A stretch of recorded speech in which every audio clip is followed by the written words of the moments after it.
வணக்கம் திரு வெற்றி. வணக்கம். வணக்கம். சினிமா துறையிலிருந்து முதல் முறையாக அதுவும் உச்ச நட்சத்திரமாக இருக்கக்கூடிய நடிகை நயன்தாராவிடமிருந்து நடிகர் தனுஷ் மேல் இப்படி ஒரு குற்றச்சாட்டை முன்வைத்து அறிக்கை வெளியாகி இருக்கிறது. திரைத்துறை இதை எப்படி கையாளும்? இது போன்ற பிரச்சனைகள் இருப்பது உண்மைதானா திரைத்துறையில்? இல்ல, இது திரைத்துறைக்கு இதுல தொடர்பு படுத்த வேண்டிய அவசியம் இல்லைன்னு தான் நினைக்கிறேன். இது இரண்டு பேரோட தனிப்பட்ட ஒரு விவகாரம். இது நயன்தாராவுக்கும் தனுஷுக்கும் இடையிலான ஒரு விவகாரமா தான் நான் பாக்குறேன். நானும் ரவுடி தான் படத்துக்கு விக்னேஷ் சிவனுக்காக தனுஷ் ஒரு தயாரிப்பாளரா அவருக்கு ஒரு வாய்ப்பு கொடுத்திருந்தாரு. அந்த படம் மிகப்பெரிய வெற்றி பெற்றது. அந்த படம் உருவாக்கத்தின் போதே அவங்க இரண்டு பேருக்கும் இடையில் சில கசப்புகள் நடந்ததா அப்பவே பரபரப்பாக பேசப்பட்டது. அந்த படம் வெளியான பிறகு அது சம்பந்தமான எந்த ஒரு நிகழ்விலும் இருவருமே கலந்து அவங்க நிகழ்ச்சிகள்ல அவங்க பங்கேற்கல.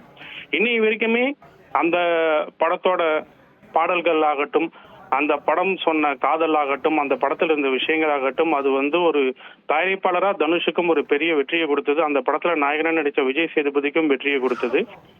விக்னேஷ் சிவனுக்கும் ஒரு மிகப்பெரிய பேரை வாங்கி கொடுத்தது. இந்த அறிக்கையில இன்னைக்கு அவங்க வெளியிட்டு இருக்க அறிக்கையில பார்க்கும்போது அவங்களுக்குள்ள இருக்கிற அந்த ஒரு ஃபீலிங்கை தான் நான் பாக்குறேன். என்னன்னா, அந்த படத்துல அனிருத் இசையில அந்த தங்கமே அந்த பாடல் பாத்தீங்கன்னா ஒரு மிகப்பெரிய வெற்றி பெற்ற வரவேற்பு பெற்ற பாடல். அது இன்னைக்கும் பல இளைஞர்கள் அந்த பாடலை ஒரு மிகப்பெரிய காதல் பாடலா பாக்குறாங்க. இப்ப அவங்களுடைய டாக்குமெண்ட்ரிய இந்த பாடலோட வெளியிட்டாதான் நல்லா இருக்கும், முழுமை பெறும் அப்படிங்கிற ஒரு எண்ணத்துலதான் அவங்க கடந்த 2 வருஷமா அவங்க காத்திருந்ததா தெரியுது. ஏன்னா 2022லயே அவங்க திருமணம் நடந்தது. அப்பவே இந்த டாக்குமெண்ட்ரி வரப்போது ஓடிடிக்கு இதை கொடுத்துருக்காங்கன்னு இருந்தது. ஆனா அவங்க குழந்தையும் பெற்றுட்டாங்க. 2 வருஷமா வரவேல, திடீர்னு டீசர் வந்தது. இப்பதான் இந்த அறிக்கை மூலியமா தான் தெரியுது நமக்கு ஏன் இவ்வளவு தாமதம் அதுல அப்படிங்கிறது. பட் இந்த லீகல் நோட்டீஸ் இவங்க தனுஷ் தரப்புல விட்டுருக்காங்க. அதுக்கு ஒரு ஓப்பன் லெட்டர் அப்படின்ட்டு அவங்க சொல்லியிருக்காங்க. நயன்தாரா இது உண்மையிலேயே இப்படி ஒரு மிக பெரும் துணிச்சலான ஒரு முடிவா தான் நான் இதை ஒரு கடிதமா தான் இதை நான் பாக்குறேன். ஏன்னா எனக்கு என்னோட அனுபவத்துல ஒரு முன்னணி நடிகர் மேல ஒரு தயாரிப்பாளர் தனுஷ், ஒரு இயக்குனர், ஒரு முன்னணி நடிகை இப்படி நேரடியா ஒரு காப்பிரைட் விஷயமா அவங்க சொல்லியிருக்காங்கன்னும் போது இந்த காப்பிரைட் அப்படிங்கிற ஒரு விஷயம் இதுக்கு மேலேயும் பரபரப்பா பேசப்படும். ஏன்னா ஒரு காலத்தெல்லாம் பாத்தீங்கன்னா சேட்டலைட் சேனல்கள் இந்த காப்பிரைட் விஷயங்கிறது ரொம்பவே கொஞ்சம் அதிக அளவு சட்டப்பூர்வமா இல்லாம இருந்தது. ஆனா இன்னைக்கு யூடியூப் வந்த பிறகு பாத்தீங்கன்னா ரொம்ப சட்டப்பூர்வமா இது எல்லாமே அணுக ஆரம்பிச்சுட்டாங்க. முன்னால ஒரு 55 வினாடிகள், எனக்கு தெரிஞ்சு நான் சேட்டலைட் சேனல் இருக்கும்போது 55 வினாடிகள் வரைக்கும் போடுவாங்க எல்லாருமே. அப்படிதான் இருந்தது. இப்ப பாத்தீங்கன்னா ஒரு புகைப்படத்துக்கு கூட அனுமதி பெறாமல் போட முடியாதுங்கிற ஒரு சூழல் தான் இருக்கு. இந்த விவகாரம் எப்படி திசை மாறும் அப்படின்னு நான் எதிர்பார்க்கிறேன்னா, இந்த காப்பிரைட் விஷயம்ங்கிறது இனிமேல் தமிழ் சினிமாவில மிகப்பெரிய ஸ்ட்ராங்கா பேசப்படும் அப்படிங்கறத நான் எதிர்பார்க்கிறேன். ஏன்னா இதுக்கு முன்னாடி இளையராஜா அவர்கள் இந்த மாதிரியான ஒரு காப்பிரைட் நோட்டீஸ் கொடுக்கும் போது அவர் மீது கடும் விமர்சனங்கள் எழுந்தது. அவருடைய பாடல்களுக்கு பல பேர் பல தரப்புல அவர் மேல விமர்சனங்கள் வச்சாங்க. ஆனால் இதே மற்றவர்கள் பண்ணும்போது அது ஒரு பெரிய குறையாவோ விமர்சனங்களாவோ பார்க்கப்படல. இன்னைக்கு இது நயன்தாரா, ஏன்னா உங்களுக்கு நேஷன் வைடு இது ரிஃப்ளெக்ட் ஆகும். தனுஷும் இந்திய அளவுல புகழ்பெற்ற ஒரு நடிகர் இயக்குனரா இருக்காரு, நயன்தாராவும் அது மாதிரி இருக்காங்க. இந்த சூழ்நிலையில இந்த விவகாரம் பெரிய லெவல்ல இது பேசப்படும். இந்த காப்பிரைட் விஷயமா தான் இது பேசப்படும் நான் நினைக்கிறேன். நிச்சயமாக. அதே போல ஸ்ட்ராங்கான கமெண்ட்ஸை இந்த அறிக்கையில் அவங்க தெரிவிச்சிருக்காங்க. பொது வெளியில உங்களை உயர்ந்தவராக காட்டிக்கிறீங்க, முகமூடி அணிஞ்சிருக்கீங்க போன்ற கமெண்ட்ஸை எல்லாம் அவங்க கொடுத்திருக்காங்க.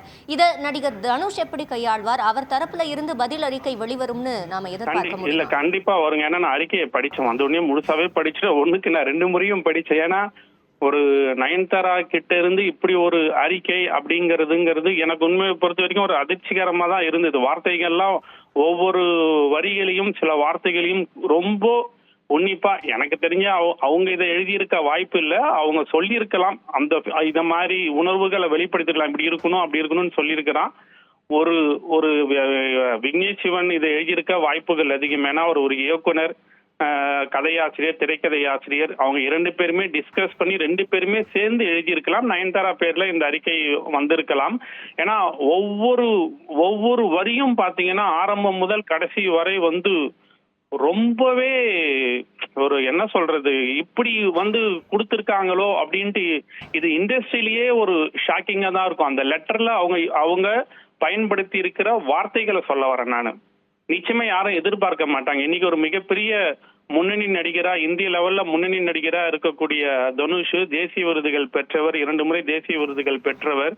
அப்படி ஒருத்தர் மேல அவங்க இந்த அளவுக்கு குற்றச்சாட்டு வைக்கிறாங்கன்னு தனுஷ் தரப்பிலிருந்து இதுக்கு கடுமையான எதிர்வினைகள் இருக்கும் தான் நான் எதிர்பார்க்கிறேன். ஒண்ணு, அவர் ஒரு பத்திரிகையாளர் சந்திப்பு நடத்தலாம், இல்லை இதைவிட கடுமையான வார்த்தைகளுடன், இல்ல நானும் ரவுடிதான் படம் உருவாக்க சமயத்தில் என்னென்ன நடந்தது, ஏன்னா ஒரு தனுஷோட இமேஜை அசைக்கிற மாதிரியான அசைச்சு பார்க்கிற லெவலுக்கு தான் அந்த வார்த்தைகள் இருக்கு. அதுல அந்த வார்த்தைகளுக்கு அதுக்கு பதிலடி கொடுக்கும் விதத்தில் தனுஷுடைய அறிக்கை இருக்கலாம். ஏன்னா அவங்க வியாபார ரீதியா காப்பிரைட் விஷயம் 10 கோடி நஷ்டஈடு கேட்டிருக்கீங்கன்றது அது உங்க வியாபார ரீதியா அந்த காப்பிரைட் விஷயத்துக்கு லீகலா வச்சீங்களே. பட் தனிப்பட்ட சில விஷயங்கள், எங்களுக்கு மேல உங்களுக்கு ஒரு விருப்பம் இல்லை, நீங்க வெளியில இப்படி பண்றீங்கிற வார்த்தைகள் ரொம்பவே இருக்கு. இதை மீறி அவர் இன்னும் வேற விதமான சட்டப்பூர்வ நடவடிக்கை எடுக்கிறது கூட வாய்ப்புகள் இருக்கு.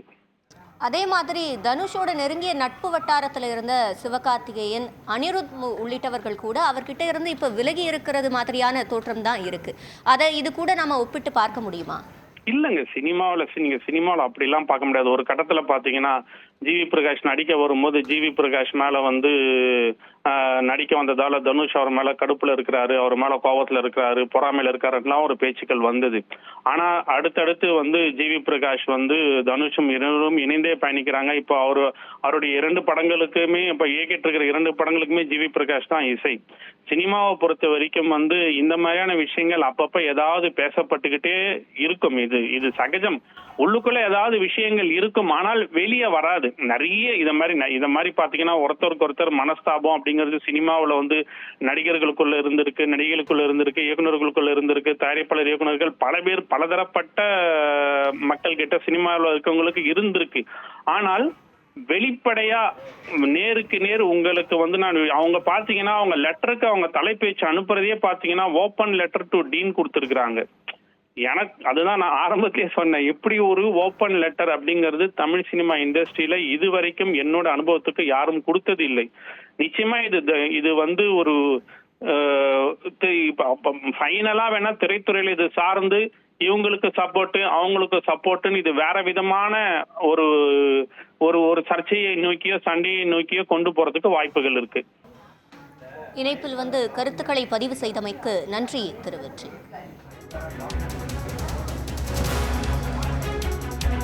பொதுவெளியில் உயர்ந்தவராக காட்டிக்கொள்ளும் தனுஷ் நிஜ வாழ்க்கையில் அதில் பாதியாவது நடந்து கொள்ள வேண்டும் என்று நடிகை நயன்தாரா ஒரு அறிக்கையினை வெளியிட்டிருக்கிறார். அதாவது நடிகர் தனுஷுக்கு தான் வெளிப்படையாக ஒரு கடிதம் எழுதுவதாக கூறி இந்த அறிக்கையினை அவர் வெளியிட்டிருக்கிறார். இந்த அறிக்கையை பொறுத்தவரையில் அவர் மீதான குற்றச்சாட்டுகளை கடுமையான வார்த்தைகள் கொண்டு விவரித்திருப்பதாக தெரிகிறது.